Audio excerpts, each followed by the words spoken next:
नमस्कार, मैं हूं जय शुक्ला और एक बार फिर से जनता के मुद्दे को लेकर के आपके बीच आए हैं। आज मुद्दा है किसानों का, यानी हमारे अन्नदाताओं का। देखा जाता है हर बार कहीं ना कहीं खाद की किल्लत ज़रूर होती है, चाहे वो रबी की फसल हो चाहे वो खरीफ की फसल हो। इस समय धान की फसल में बहुत ज़्यादा यूरिया की लोगों को ज़रूरत है, किसानों को ज़रूरत है। दर दर किसान भटक रहे हैं। तस्वीरें देखिए, ये जो खाद का बहुउद्देशीय सहकारी समिति है जहाँ से लोग खाद ले जाते हैं, यहाँ पर अभी तक एक तो खुला भी नहीं है और दूसरा यहाँ पर खाद भी नहीं है। किसान कई बार आकर के यहाँ से वापस जा चुके हैं।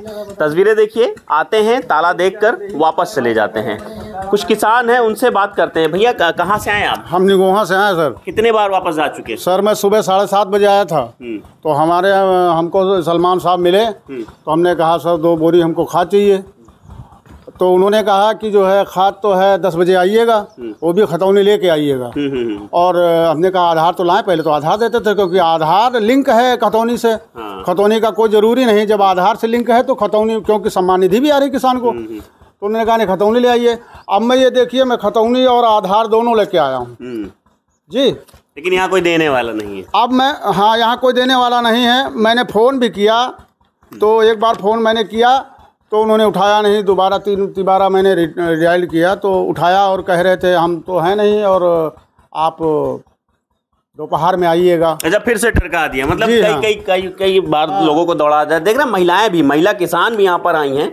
आप कितना परेशान है खाद को लेकर के? कहाँ से, पहले कौन से गांव से है बताइए?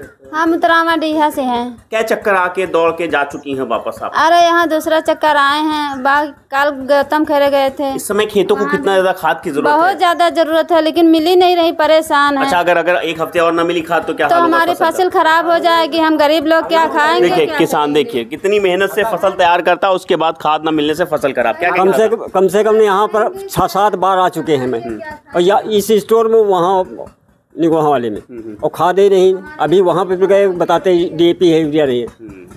हमारे साथ किसान नेता भी हैं जो समय समय पर लोगों की समस्याएं भी उठाते हैं। राजेश जी, क्या कहेंगे? जो समस्या हर बार देखने को मिलती खाद को लेकर के। देखिए, इस समस्या से, किसानों की समस्या से सरकार को अवगत होना चाहिए और सरकार को बड़ा कदम उठाना चाहिए। मैं तो सरकार से अपील करता हूं, माननीय योगी आदित्यनाथ जी से भी अपील करता हूं कि जो सरकार के खाद की जो रवैया है, पूरे जनपद में नहीं पूरे प्रदेश में है, लेकिन जनपद खास और ये ग्रामीण इलाका है, आप देख रहे होंगे यहाँ पर ग्रामीण इलाकों में कितने किसान यहाँ पर मायूस होकर हर जगह से लौट रहे हैं। और खाद की काला बाजारी इतनी तेज़ी से चल रही है कि जैसे कि प्राइवेट दुकानों पे छापा मार रहे हैं अधिकारी लोग। पहले से उनको कमीशन पर खाद दी जा रही तो महंगा बेचेंगे। पहले सबसे पहले उस पर अंकुश लगाना चाहिए और प्राइवेट भी देना चाहिए। और पूरे जनपद में एक लगातार ब्लॉकों में, सोसाइटियों में खाद यूरिया की भेजा जाए, तभी किसानों की जो है समस्या का समाधान हो पाएगा। हमारे साथ एक और किसान नेता हैं, मनोज जी।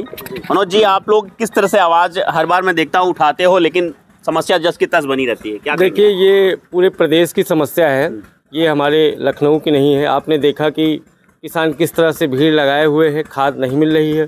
कितने सारे किसानों के साथ अप्रिय घटनाएं भी घटित हो गई हैं, खाद नहीं मिल पा रही है। प्रदेश की सरकार, हमें लगता है कि किसानों के प्रति जितना ध्यान देना चाहिए उतना ध्यान दे नहीं पा रही है, क्योंकि प्रदेश की रीढ़ की हड्डी किसान है। अगर अर्थव्यवस्था की बात है, देश को चलाने की बात है, तो किसान सबसे आगे खड़ा रहता है।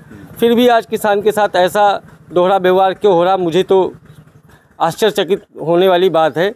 और हम लोगों ने लगातार इसकी आवाज़ उठाई है। हमारे जिलाध्यक्ष राजेश रावत जी ने भी, और प्रदेश के हमारे मुखिया प्रदेश अध्यक्ष हरनाम सिंह वर्मा जी ने भी लगातार ये बात उठाई है कि किसानों को खाद मिले। और अभी हमारे जो राष्ट्रीय कमेटी के अधिकारी, उन्होंने खाद में किस तरह से काला बाजारी और चोरी का जो काम हो रहा है, किस तरह से यहाँ जिला में बैठे हुए जो कृषि अधिकारी और जो बाबू हैं, किस तरह से पैसे लेके खाद में मोटी दलाली का काम कर रहे हैं, वो सब अंकुश लगाने का काम। लगता है प्रशासन को क्या कुछ कदम उठाना चाहिए ताकि खाद? देखो, प्रशासन को तत्काल कदम उठाना चाहिए, वरना देश में किसानों के साथ जो ये अत्याचार हो रहा है, उसके साथ में भारतीय किसान यूनियन राजनीतिक भी साथ में खड़ी है। और मैं आपके माध्यम से ये बताना चाह रहा हूँ कि जिस सोसाइटी पे आज मैं खड़ा हूँ, अगर 1 हफ्ते के अंदर यहाँ खाद न उपलब्ध कराई गई तो हम लोग सुनिश्चित तरीके से कोई रणनीति बना के यहाँ पे मजबूरन हमको आगे की कार्रवाई करनी पड़ेगी। और हमारी कमेटी इनके साथ, किसानों के साथ खड़ी, इनको खाद दिलाने का काम। मजबूरन किसानों को धरना प्रदर्शन करना पड़ेगा। देखिए कितनी उम्मीद के साथ में किसान यहाँ पर आते हैं। देख लीजिए आप, साइकिल लेकर के बेचारे कई किलोमीटर की दूरी तय करके यहाँ पहुँचते हैं इस उम्मीद से कि आज शायद खाद मिल जाए, इनके खेतों में खाद पड़ जाए, लेकिन नतीजा बैरंग बगैर खाद के वापस जाना पड़ता है। पीछे देखिए तमाम किसान हैं, मैं दिखाना चाहूँगा, अपने सहयोगी से कहूँगा दिखाएं। देखिए तमाम किसान हैं जो इस उम्मीद से आते हैं कि आज शायद खाद मिल जाए और मैं समय पर अपनी फसलों में खाद डाल दूँ ताकि जो सही फसल है वो उपज उसकी मैं कर सकूं। लेकिन जब खाद नहीं मिलती है तो लोग मायूस होकर के यहाँ से बैरंग वापस जाते हैं। ये एक बड़ा मुद्दा है और मैं इसी तरह के मुद्दे लगातार उठाता रहूँगा। देखते रहिए मेरे साथ लगातार। धन्यवाद।